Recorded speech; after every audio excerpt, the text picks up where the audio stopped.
too sure. It grieves me, but it's our own faults we're in this situation.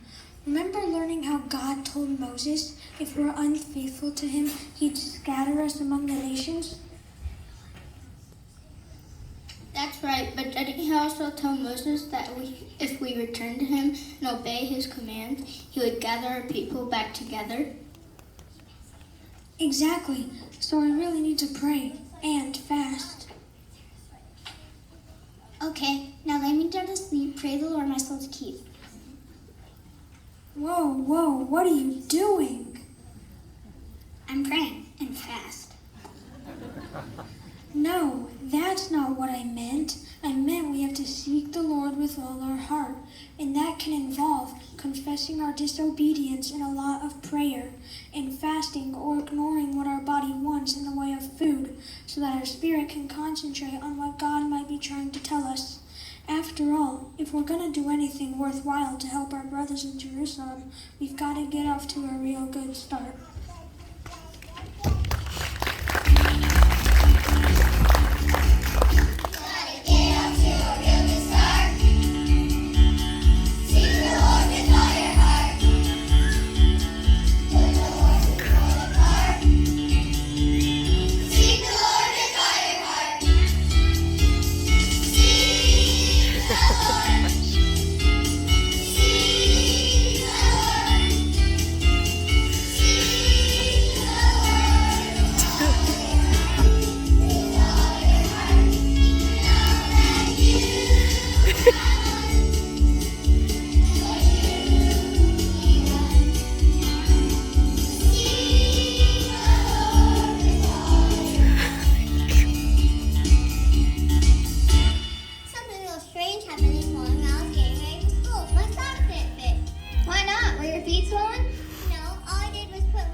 And that's exactly what Nehemiah did. For several months he prayed, fasted, and sought the Lord. He eventually had the opportunity to ask the king for permission to go to Jerusalem, to rebuild the wall and restore dignity to his people. And God granted Nehemiah favor with the king, and he was allowed to do as he requested. The king even agreed to supply materials for the building project.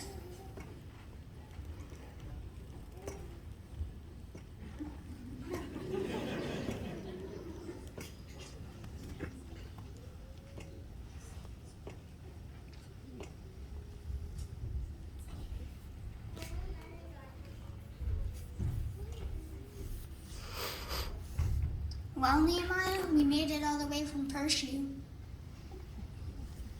Thanks to the king's help, we've got the supplies we need to rebuild the wall. What are we going to do first? I went out last night after we arrived while no one was watching and surveyed the wall.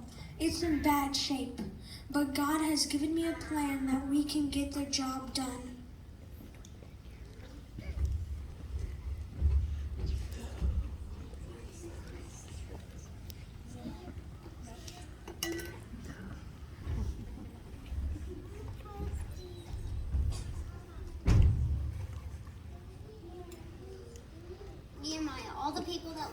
Jerusalem would like to know what you're doing here and what all these building materials are for. God has put it in my heart that we should rebuild the wall of this city to protect our homes and so other people will quit calling us sissies and saying our God is powerless. God's people should not be living in a state of fear and defeat like this.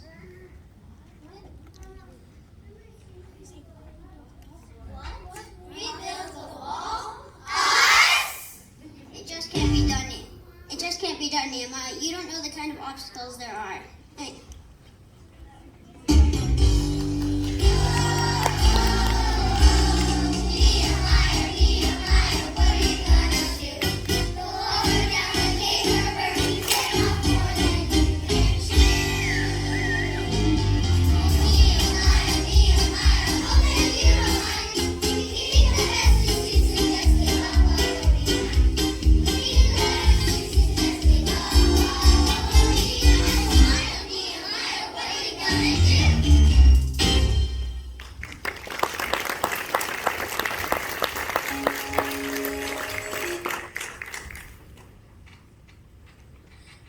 Okay, team, listen up. Oh, you know, this wall is just a bunch of rubble. To look at it, it seems impossible. But nothing is impossible if you believe and pray.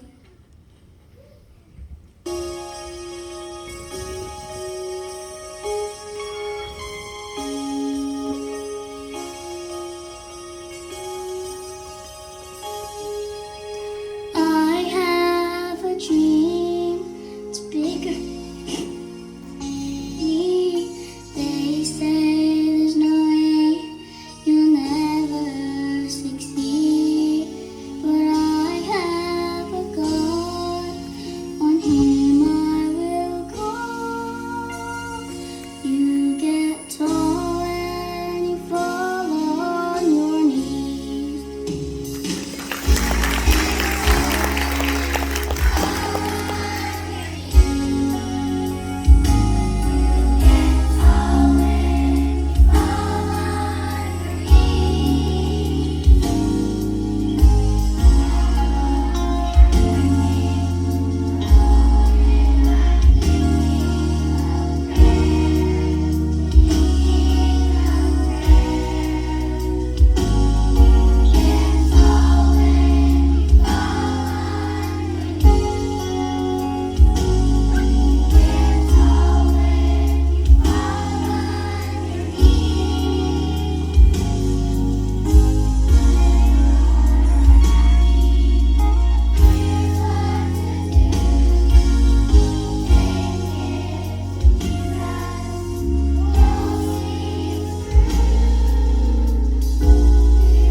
God, who keeps his covenant of unfailing love with those who love him and obey his commands. See me praying night and day for you people, Israel.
gotta be kidding. You think you can build this wall with these people? They don't know what they're doing. They're not builders. Yeah, if just a little fox jumps on the wall after they got up, it will crumble back down.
You know, Tobiah, things are going too well for the workers on the wall. They're making too much progress. If we don't do something, they might just finish the wall. The only option we have left is to fight them. We could get our gang together and attack them while they're working. They won't be expecting it, and it really mess up their work. Great idea. I could get up for a good rumble. Let's do it.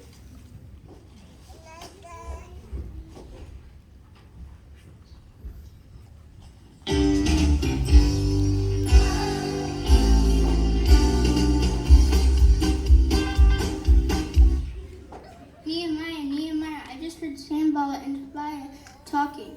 They're planning on attacking us while we're working on the wall, so we won't be able to finish it.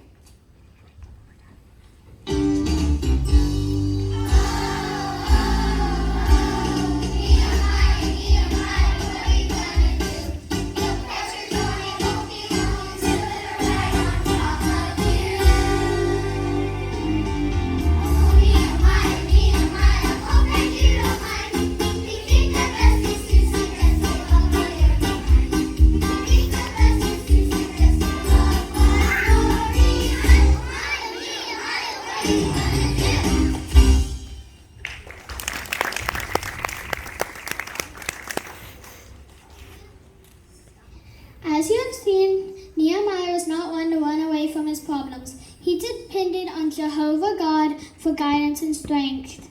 And just as God stood ready to help Nehemiah, Jesus stands ready to help us live victoriously for him and make us even more than conquerors. No, Nehemiah was not about to be defeated. He spoke words of encouragement to the people of Israel.